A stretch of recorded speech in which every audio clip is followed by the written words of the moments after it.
read the phrase, and it was good, right? Or that it was good. Okay, so any phrase that's like it was good, you count how many times it actually occurs in this chapter, right? And tell me the number at the end. Okay?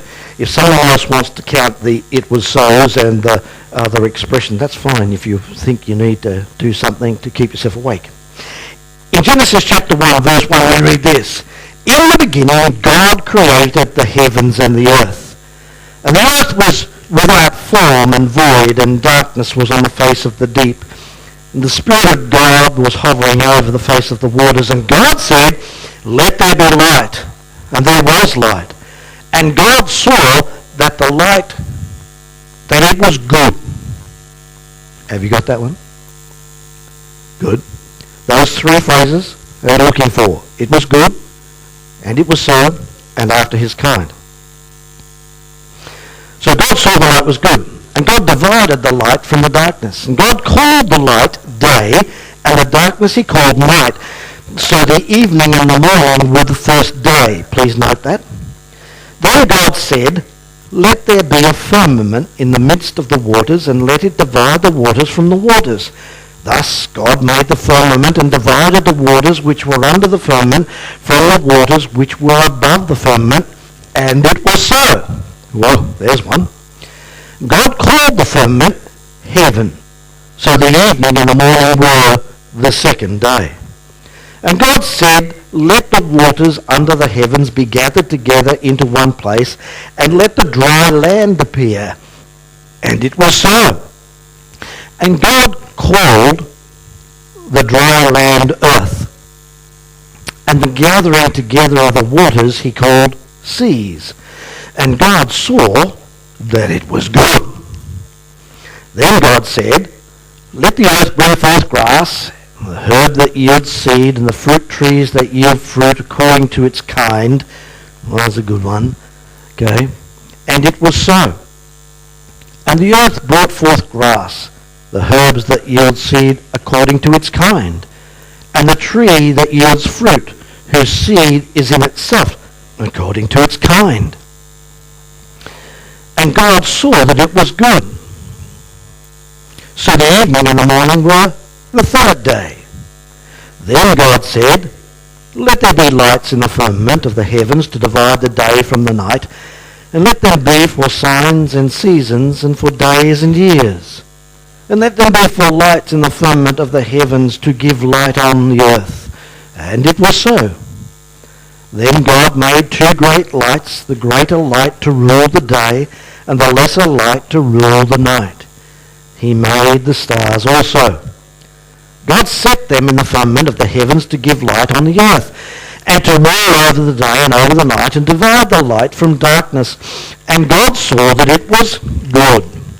So the evening and the morning were the fourth day. Then God said, let the waters abound with abundance of living creatures. Let the birds fly above the earth, across the face of the firmament of the heavens. So God created great sea creatures and every living thing that moves, with which the waters abounded according to their kind, and every winged bird according to its kind.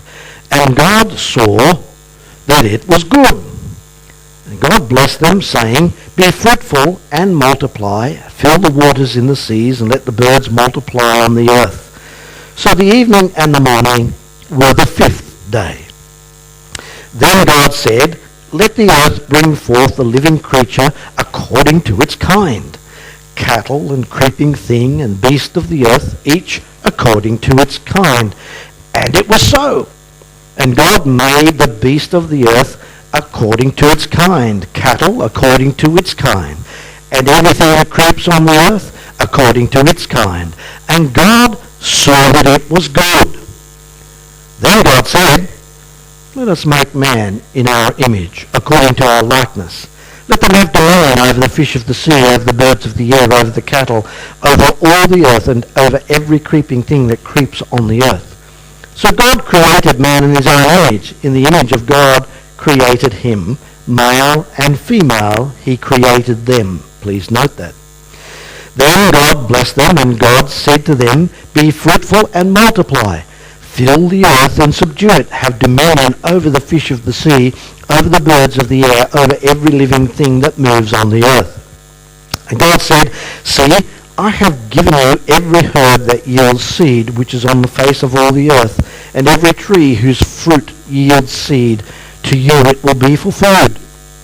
Also to every beast of the earth, to every bird of the air, and to everything that creeps on the earth, in which there is life, I have given every green herb for food. And it was so. Then God saw that everything that he had made, and indeed it was very good.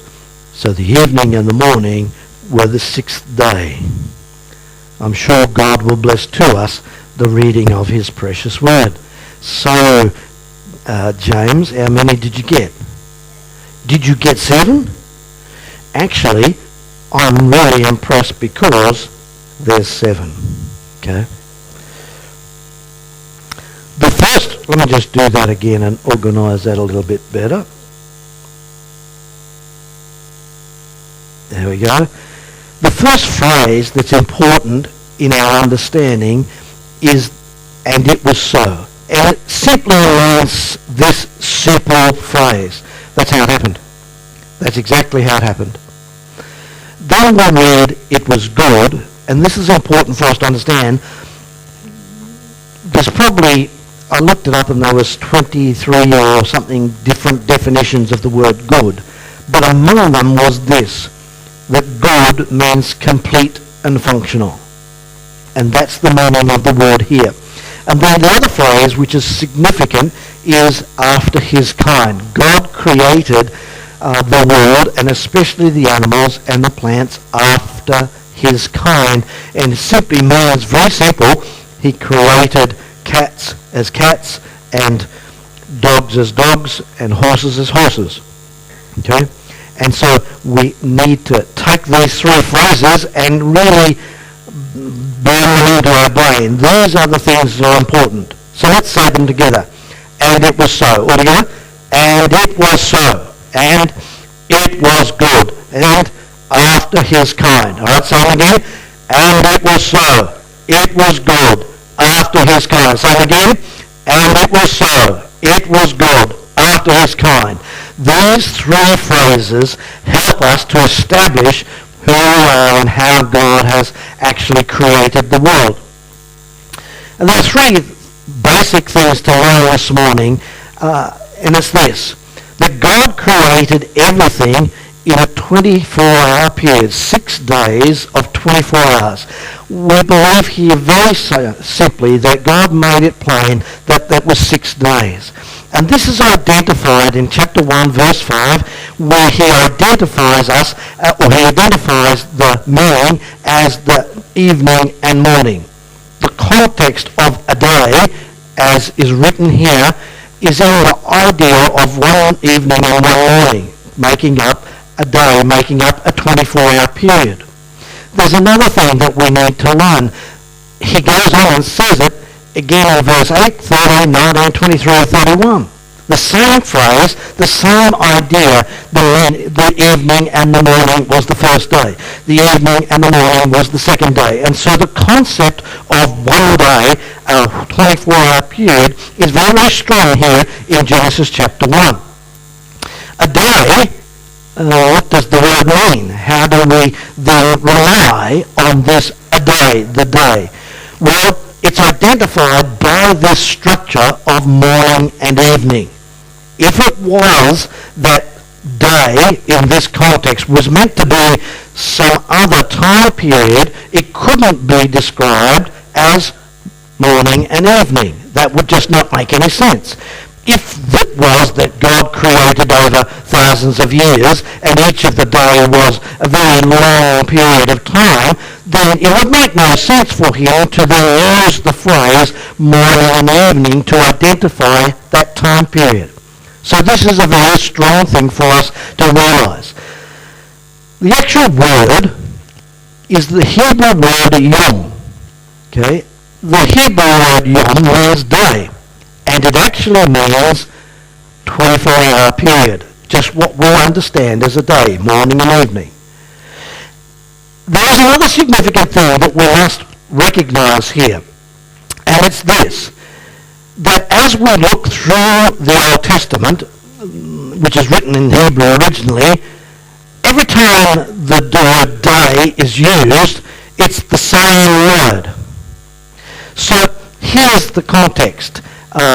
In Genesis 22 verse 4, this is the story about Abraham going up to Mount Moriah at the sacrifice of Isaac. So it's nothing to do with creation, and you go, okay, so the word day here is an entirely different context, right? So what does the word mean in Genesis 22 verse 4? It says, on the third day, Abraham looked up and saw the mountain. All right? So what does the word mean in that verse?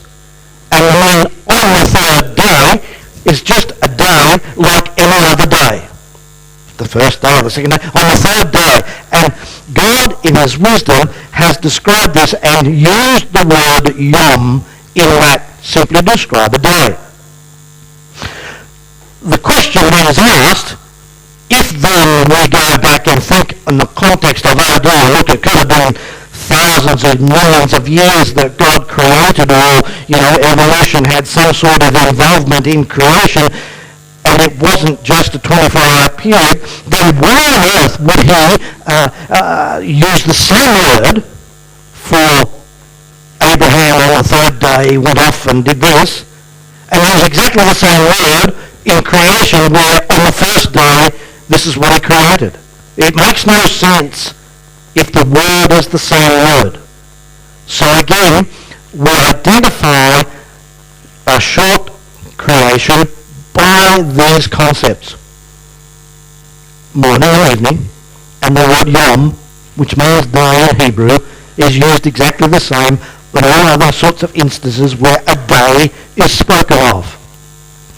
For in 6 days, Exodus 20 verse 11, in 6 days the Lord made the heavens and the earth, the sea, and all that is in them. Then he rested on the 7th day. Therefore the Lord blessed the Sabbath day and made it holy. Now if we were to go down the path of the evolutionary thought process, we would have to say something like, for God made the heavens and earth over 6 million years. And in the 7th millionth year, for 7 million years, he rested. And it just doesn't make any sense at all. You see, in this context, God wrote something very simple. What he wrote was, on the first day. And it simply means a day, just like we understand a day. The Hebrew word yom just means day, like we mean day, a 24-hour period. The other idea makes very little sense. So you ask yourself, why was it 6 days? If God is all-powerful, why was it 6 days that he created? Prior to the theory of evolution in the Western world, and by the way, let me help you understand this, the theory of evolution only exists in the Western world. If you go and examine ancient races, ancient people groups, go and think about and talk with our Aboriginal folk and listen a little bit to their dreaming, their storytelling. And what you will find missing is an evolutionary concept. The Aboriginal dreaming is all about the spirit beings which created things.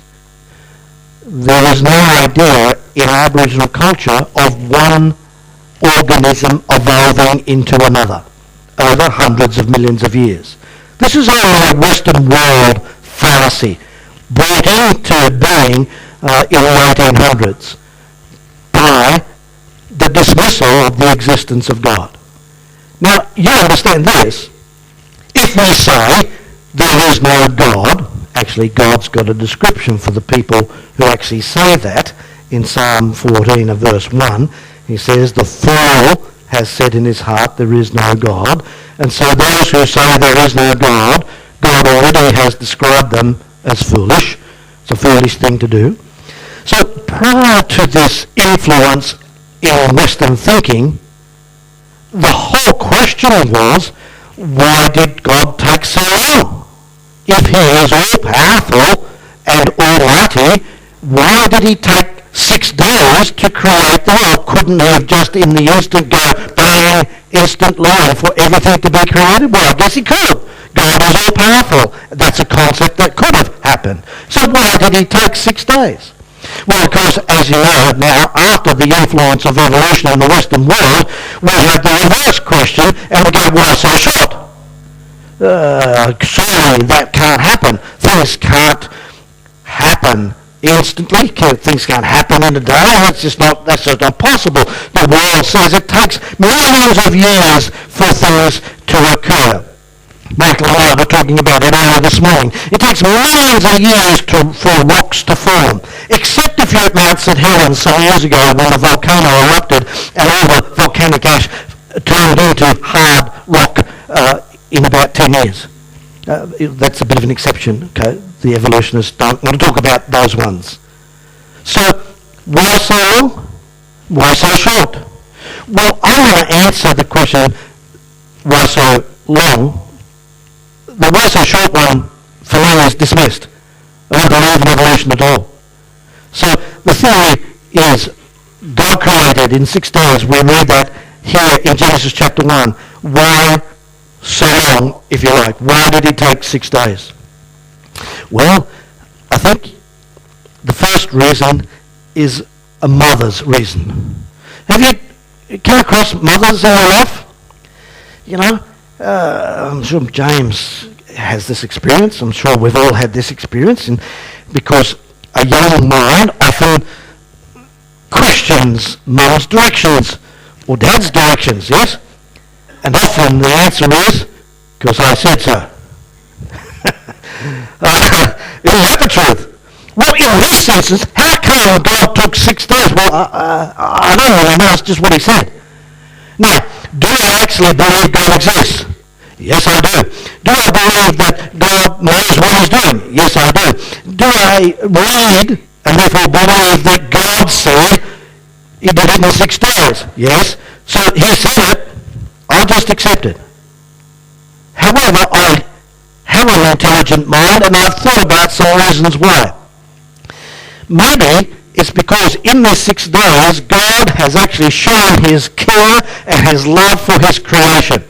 It hasn't been something that he has just done without thought, instantaneously, like, oh, well, let's create everything, bang. He's given it great care. God is all-powerful and can do it as he sees fit, because he is omniscient and omnipotent, all-knowing and all-powerful. There is another thing that I have thought about, and I postulate this to you, is that in this 6 days, what God has also established are time cycles. Days, weeks, and therefore consequentially months and years. Not only that, he's also created, if you like, or established the proportion of work to rest for mankind. Because God created in 6 days and rested on the 7th day. The Jewish Old Testament describes that 7th day as the Sabbath as a result of what God described. We'll read about that a little later on, that he created the Sabbath and made it holy, set it apart. Now, the problem is this, and we're going to come to this shortly. The problem is sometimes we get the wrong understanding of what holy means. We think sometimes that holy means, something that's outside of us, that's really important, that we have to worship, and it's, you don't touch, you don't go near it, it's holy, you know. Well, the truth of the matter is the word just means set apart. Keep that in mind as we think this through. But here in God's creation over 6 days, I suggest to you that God also established a pattern for man's life, by example and by instruction, because he created in 6 days, and then on the 7th day he rested and commanded it as to be set apart. Okay, the second thing I want to dwell on is this, that God actually created everything out of nothing. Yes, I agree with this. According to the theory of evolution, they also believe the same thing, I'm told, that it all sort of started out of nothing. There was nothing to begin with, and then there was a big bang, and I know I'm oversimplifying the theory of evolution, but for the sake of time, there was a big bang, and it all sort of started. Well, I have a problem with that. My problem is this. If that be true, what was it that went bang? I don't understand how you can have nothing, and for there to be nothing going on, and nobody involved, and nobody's doing anything or creating anything or saying anything, and all of a sudden there's a big bang. For me, I know I'm limited in my thinking. For something to go bang, you've got to have something to begin with. Oh, they say, but, just at random, amino acids came together and formed the first protein. That's good. I like that. Okay, that's helps me think. So that's here. They tell me here that some amino acids came together to form the first protein, which then began a duplication process to make life. Well, let me tell you, over here are the biologists, and they'll tell you that amino acids and protein are symbiotic. They depend on each other for their existence. You cannot have one without the other. Dear Mr. Evolutionist, have you talked to Mr. Biologist? He says amino acids and protein must be in existence together because they depend on each other. They're symbiotic. They can't exist without each other. And here you tell me that amino acids came together all around to form the protein. Hang on, Mr. Biologist said that can't happen. Don't we think Mr. Evolutionist and Mr. Biologist ought to have a bit of a chat? Or maybe God just said, let there be, and there was. I want to tell you, and I've told you a number of times, I don't have sufficient faith to believe in evolution. The jump for me is just so big. I accept the fact that in a Christian context and in a biblical context that there's a jump of faith. I accept that. But there's a jump of faith for the evolutionists too. And I believe, and I say, that's a jump I can't take. It's far too big for me. So what did God start with when he created this universe? Answer? 0. Context of our message. Another 0. Okay? God started with nothing. Okay? By faith, we read in Hebrews chapter 11, verse 3, by faith we understand that the worlds were framed by the word of God, God spoke, so that things which are seen were not made of things which are visible. That captures that idea, doesn't it? God spoke it into being. God said, let there be light, and now you either accept that or believe that, or you don't. It's that simple. It really is that simple, and those who hold to the theory of evolution or start to mix their Christianity with an evolutionary thought process don't accept that as a fundamental belief. Colossians 1 verse 16 says, for by him, that is God, by the Lord Jesus, all things were created that are in heaven and on earth, visible and invisible. All things were created through him and for him. What did God start with? 0. The story is told about a man and God, and they were having, this is obviously a fictitious story, they were having a discussion about creative abilities, and the man said, well, I can create things. Okay, and God said, well, let's have a competition. Okay, let's create something. Okay. I don't know, we'd just create a man. Okay, let's do that, the man said. So the man knelt down and started to gather some dirt together, because he read about God created man from the dust of the earth. So he started to gather the dirt together to create his man. And God said, oh, put that back. You get your own dirt. It's sort of quite funny, but in a sense, it's quite real, isn't it? Okay? Everything we know, everything we touch has a beginning. We have difficulties comprehending this idea that God created from nothing. But here's the drum, beloved. God says it. I believe it. No more. That finishes it as far as I'm concerned. God created everything out of nothing. In day one, it was the light. You read this in Genesis chapter 1, verses 3 to 5.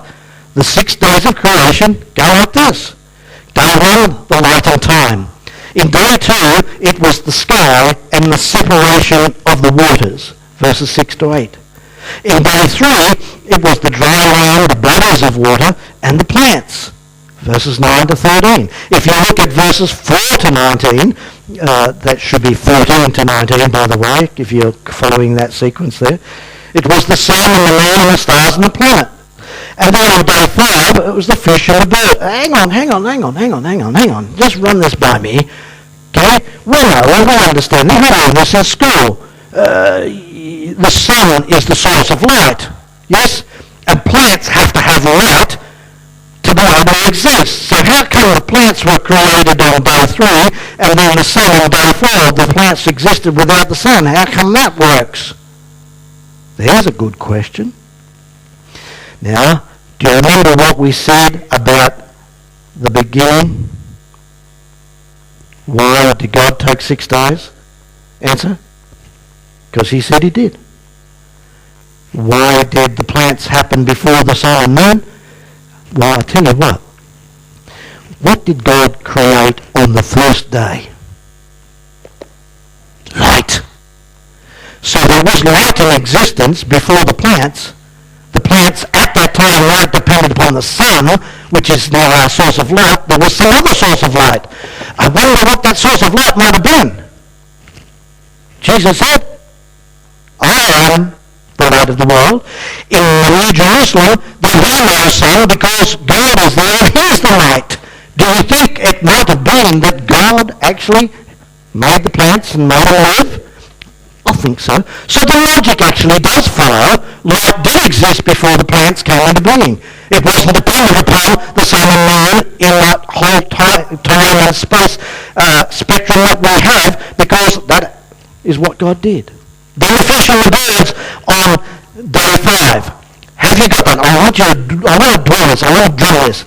The fish and the birds on day 5. The fish and the birds. The fish and the birds. The fish and the birds on day 5. Go on. What are you on about? What's the big deal? Well, evolutionary theory identifies that birds evolved from fish. They say because the scales of fish and the quills of the feather of birds are the same material, one evolved from the other. Why are you laughing, ma'am? Okay.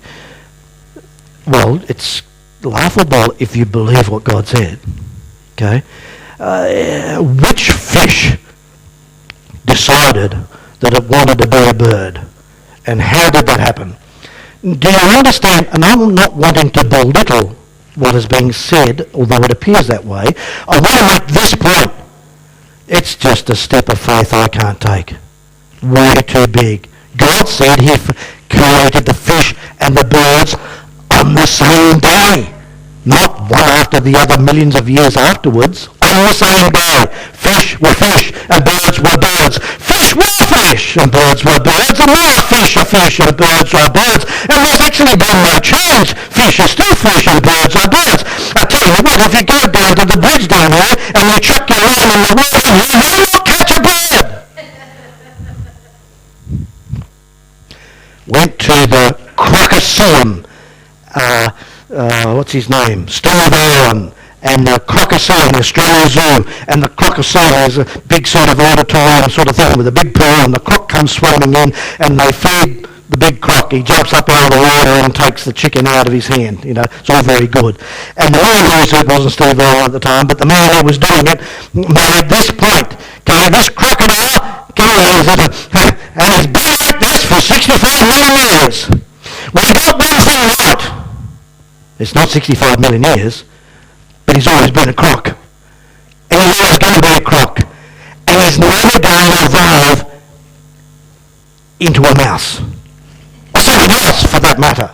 I'm sorry, because, well, God created after his kind. Did you get that phrase? After his kind. Crocodiles were crocodiles, are always crocodiles, and will always be crocodiles. Day 6, God created the land animals and the humans. Right, you're not going to do that again, are you? You're not going to go on about the separation again, are you? Yeah, I am. Animals and humans. Have you got that? Animals and humans? Not animals of which one of them was a human. Now, this is a very important distinction to make. God made them separate, okay, after his kind. And then on the 7th day, he rested from his work. And we read about that in chapter 2, verses 2 and 3. The whole establishment of the Sabbath. Am I a Sabbath keeper? Do I have to have Saturday? Well, actually, on the first day, on the 7th day, what day of the week was the day 1? Tell me. Do we know? We can assume. Are we told? Actually, we're not. If we don't know what day 1 was called, what day it was, how do we know that day 7 is Saturday? We don't. What was God establishing here? Was he establishing some sort of worship idea that Saturday was honoured and we had to actually not do any work and let's go to church and honour God on Saturday? Is that what God was instructing mankind? Well, but to some extent, the traditional Jews have gone off on a path that actually has indicated that, but it's not true. What was God establishing here? God was establishing a pattern of proportion of work to rest. Do you see that? It's 1 and 7. Have you got it? 1 and 7. Now, the others will shoot me down maybe, I don't know. But let's just grapple with this. God created the pattern of work to rest of 1 and 7. If we then honour God with a proportion of 1 and 7, are we honouring God? And the answer to my mind is yes, we are. In the Western world, you get it easy because you get 2 in 7. Usually, most employed people have Saturday and Sunday off, or what's worth the weekend, or what's more, a proportionate amount of time, sometime during the week if they work Saturday and Sunday. That's in our democratic world here. Yes? Yes, all right. It was the pattern that God established. Thirdly, and just as we finish, God's creation was perfect and without sin. This is so important. How many times, James, did you read that God said it was good? 7. Did you notice anything about that? About the 7? Well done. So how many days were there? So every time there was a day, he said? Every time there was a day, he said? It was good. It didn't matter what the day was called. Day 1, it was good. Day 2, it was good. And so it went on. God said it was good. I want to just dwell on this a little bit. The word good means complete and functional.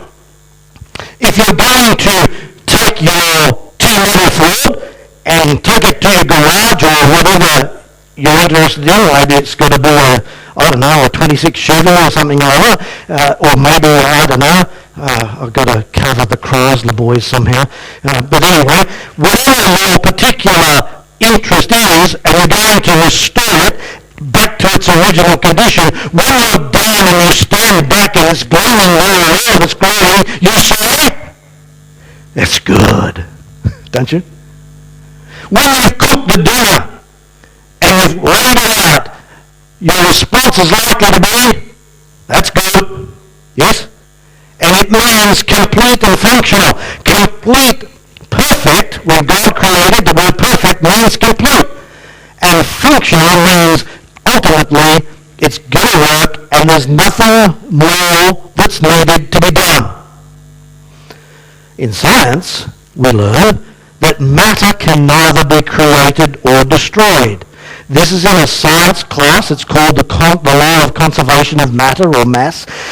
And we read and learn this in the context of a godless science class. Those who actually reject that God exists will teach you the conservation of matter, that you cannot destroy or create matter.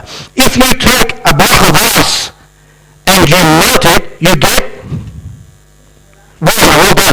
If you take some water and you boil it, you get, well, yes, you get steam. Okay? Do you know what? You've got the same amount of molecules regardless of what state the water is in. You don't lose or gain anything. Somehow, somewhere, even when we boil the water and the steam evaporates, if you keep boiling your jug, ladies, and the steam keeps coming off the jug, what eventually happens to the water if you don't turn the jug off? It boils dry and you destroy the jug. Okay? But where is the water? It's gone. No, it's in the atmosphere. The molecules are steam. Okay? And you do not create or destroy matter. Simple? Everybody understands it. We all know this in the science class when we were at school. And it's taught again, still, the same thing. And it's absolutely right. I have a question. Why? Is that a reasonable question? I already made the science teacher when I asked them. Okay? They wanted to say, well, it just is. And I go, that's not sufficient for me. I don't quite online. You've got this thing, you've got the change of states of matter from liquid to, from solid to liquid to gas. I really don't know why. Why is it that we don't lose anything and we can't add any more molecules to it? Why is that? And she said, it just is really, you've got to believe it. Thought that was a bit humorous from a science teacher. Okay? Well, I want to postulate this to you. Postulate means I have no proof, I want to make this suggestion. You can't create or destroy matter because God said that everything was good. That is, it's complete and functional and there's no need for anything to be added. So here I believe what we see in science and what we study in science supposedly as a law of the world in which we live, I believe is established and men accepted all over the world as actually scientific fact, and it's because God said it's complete and functional, nothing lacking. God said it was good. So what's needed after God's proclamation that the whole creation is complete and functional? What's needed? Answer? Zero. Very good. Excellent. Zero. How was man different to the animals then? Well, it's very simple. Man was introduced by proclamation. Look at Genesis 1 verse 27. God spoke creation into being, and then he said, let us create man. He didn't say, let us create cats and dogs. He didn't say, let us create trees. He just spoke those into being. But when it came to man, he stopped and said, let's create man. Now, where was the proclamation about man as compared with animals and trees and other parts of creation? And the answer is simple, because he said, let's create man altogether in our own image. Yes? Now, no other part of creation is created in the image of God, only man. That makes us different to the animals. By the way, when it is that we go down the path of free free-range eggs because, hey, the chickens who lay the eggs or the chickens that we're rearing for Kentucky Fried Chicken have to be free. They have to have a free life. They've got to be able to go out and wander around the paddock and enjoy life so we can kill them and eat them. Find that slightly interesting. Okay, they tell me that the free-range eggs taste better. I'm sorry, my taste is not that fine. I can't actually taste the difference. But anyway, if it is, it is, and that's fine. I accept it. However, there is one news story. I should have brought it for you to see, but it was a farmer, a chicken farmer, rearing chickens for meat, and all the pressure that he was under to actually have free-range chooks. So he did all the work that was necessary, he did all the fertilisation of the paddocks and did all the grass growing, he did all that, took all the cages out and opened the big doors of the barn. He had 5,000 chickens. How many went outside? 3. All the rest just stayed inside. Oh, but they felt good about it. Anyway, here's the problem. That the pagan man, the evolutionist, does not accept the fact that man is the pinnacle of God's creation and is different to the animals. He simply says man is one of the animals, and that's why you can see a man moving on the street and on page 10 in the paper and there's just there was a murder, and yet someone shoots a dolphin and it's headline news across the world. I don't want to tell anything to trick the animals told me. The fact we actually murdered one another, or we've murdered 100,000 babies this year, doesn't really matter. It's because the evolutionist or the pagan sees man just as any animal, just like other animals. This is not what God says. God says man was created in his own image, and God breathed into man, Genesis chapter 2, verse 7, God breathed into man the breath of life, and man became a living soul. Now, the dog I have at home, Bella, she's gorgeous, she's lovely, I really love her, she's my pet, but I want to tell you, she's not a living soul.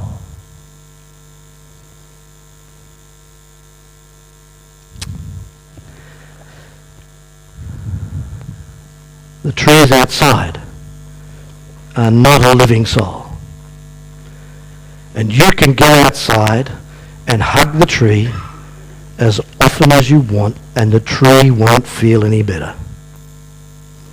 But I'll tell you what, beloved, if you're sad and I come and show my compassion and give you a hug, you're going to feel better.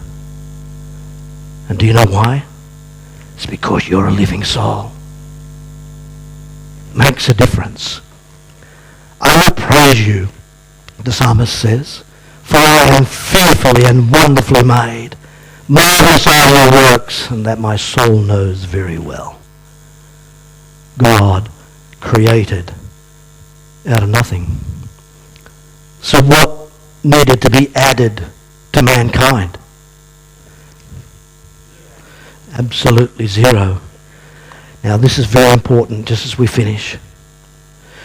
Was mankind ever caveman, primitive, unintelligent? Answer? No, he wasn't. No, he wasn't. And if you study history, and if you study ancient history enough, you'll see the huge intelligence which is demonstrated scientifically by things we can touch and feel and see. The ancient Egyptians built what? Okay, what cranes did they use? What did they cut the stone with? Do you see my point? It wasn't an ancient primitive culture.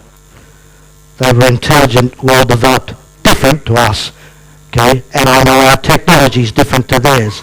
But man, I do not believe mankind was ever primitive or ever living in caves like animals. That's an evolutionary picture which I reject. God created man in his own image. Is God all-powerful? Is God intelligent? Yes. If man was unintelligent, is he created in God's image? No, he's not. Okay, this is contrary to what Scripture teaches. God was never man was never primitive. So what was needed to be added to any part of creation in any context once God said said, it's very good. What was needed to be able to do together? Let's sing together, shall we? Number 16.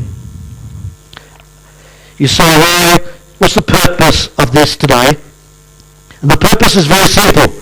The purpose is to strengthen your grasp of the understanding of what God said. To strengthen the things that remain. You go, well, I already believe that God created. And that's good. So the message today is to reinforce, to strengthen, from a biblical thinking process, to strengthen the things that we know are the truth. And if you like, maybe, just today, maybe there's something that's been said that has clicked in your mind and go, that's the reason. And if that's been the case, then I'm sure you walk away with having learned something. All things bright and beautiful, all creatures great and small, all things wise and wonderful, the Lord God made them all. Of course, there are groups of people who actually believe that theistic evolutionists believe that God created, but then the process of evolution came into being and we have all the species and things that we have today. This is just syncretism we talked about the other week, and the watering down of the truth of God's word. God made them all. He made them from, all together now, he made them from zero, and when it was finished there was what left to do? Zero. It's an interesting thing. We'll have the other messages about zero at some time in the future. Let's sing together, all things bright and beautiful.